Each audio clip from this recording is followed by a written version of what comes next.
आज अपन सॉल्व करेंगे एग्जाम्पल नंबर 7। एग्जाम्पल है are the following income taxable in India.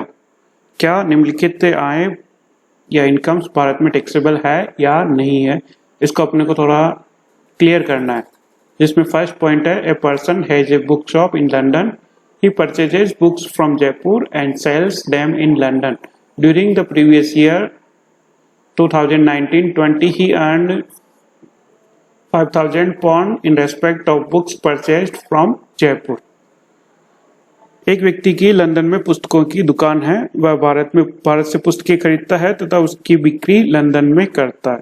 गत वर्ष 2019-20 में उसने जयपुर से खरीदी गई पुस्तकों पर 5,000 पाउंड की आय अर्जित की।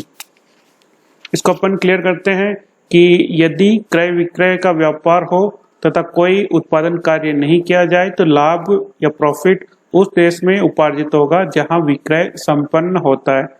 अतः जयपुर से पुस्तकें खरीदकर लंदन में बेचने से होने वाला लाभ का कोई भी भाग भारत में उपार्जित नहीं माना जाएगा। अतः यह आय केवल निवासी करदाता के लिए ही भारत में कर योग्य होगी। Second point, a Japanese businessman sells stationery goods in India through VPP. He has no permanent business connection in India.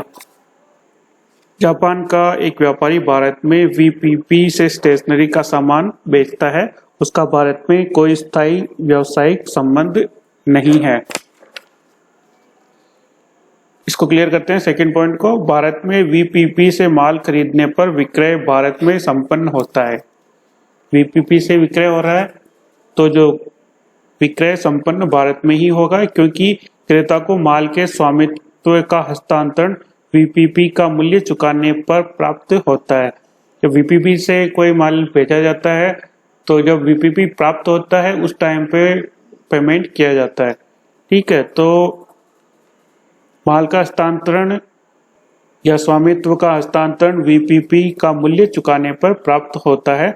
अतः लाभ को भारत में उपार्जित एक्रूड माना जाएगा और सभी करदाताओं के लिए भारत में कर योग्य होगा, चाहे उसकी निवास स्थिति कुछ भी हो। ओके। थर्ड पॉइंट है, a company declared dividend in Canada and sent it to the share holder at Bikaner by bank draft.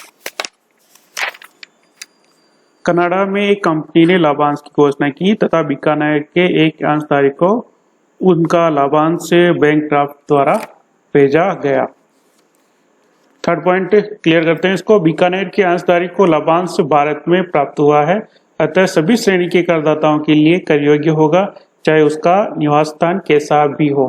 तो यहाँ पर आय का हस्तांतरण भारत में हो रहा है तो भारत के लिए या भारत में जो भी करदाता है उसके लिए टैक्सेबल होगा, चाहे वह निवासी हो, असाधारण निवासी हो या अनिवासी हो।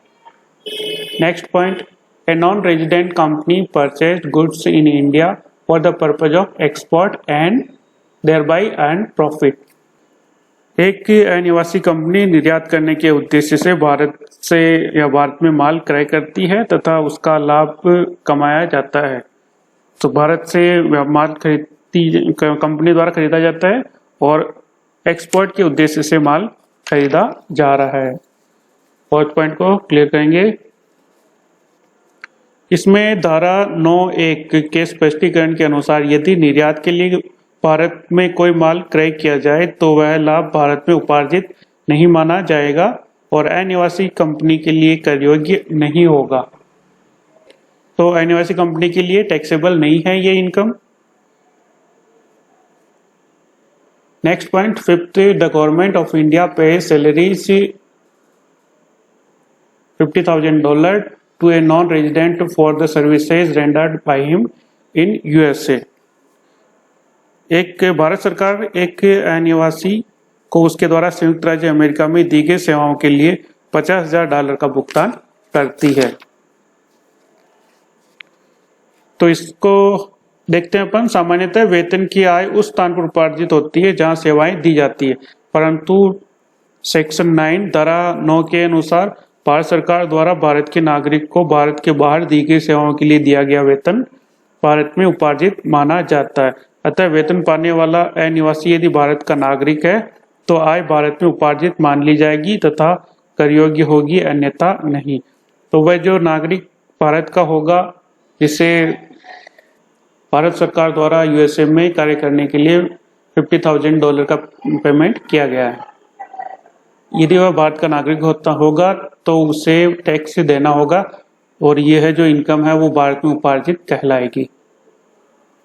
Next 6 and last, mister Churchill a barrister was appointed by an English company in respect it in a patent case before the Delhi high court. The Delhi High Court rules provided that an advocate who is not a member of Delhi Bar can address the court only through a member advocate. So Mr.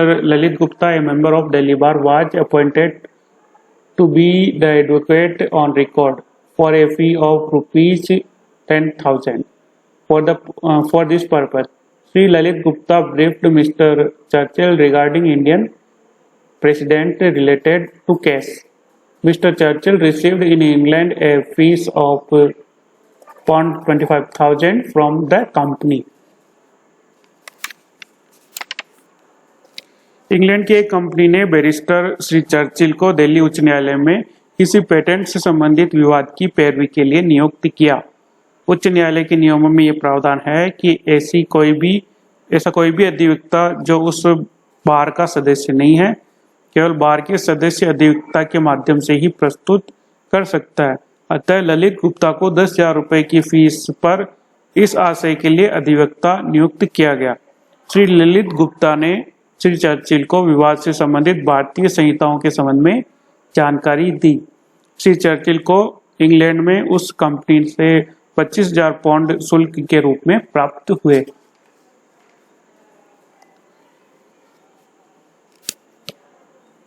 इसको अपन clear करते हैं। Shri Churchill को England में 25,000 रुपये pound की आय भारत में उपार्जित मान ली जाएगी तथा यह भारत में कर योग्य होगी।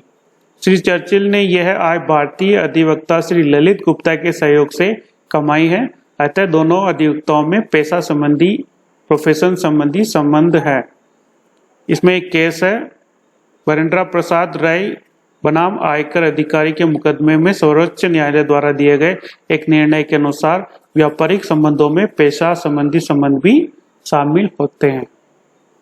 Okay, completed.